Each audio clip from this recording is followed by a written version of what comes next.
Well, we have finally passed the peak of hurricane season. That was in the month of September.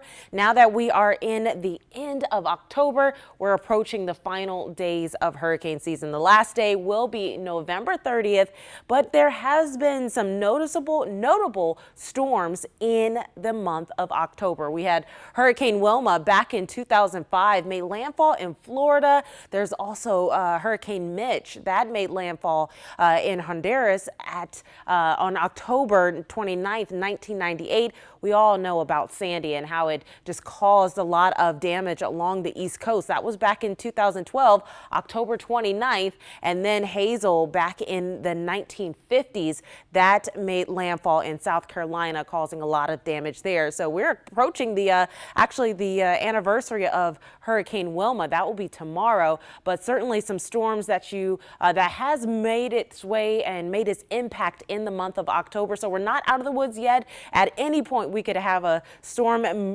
making its way into the Atlantic and towards the U.S. So definitely stay prepared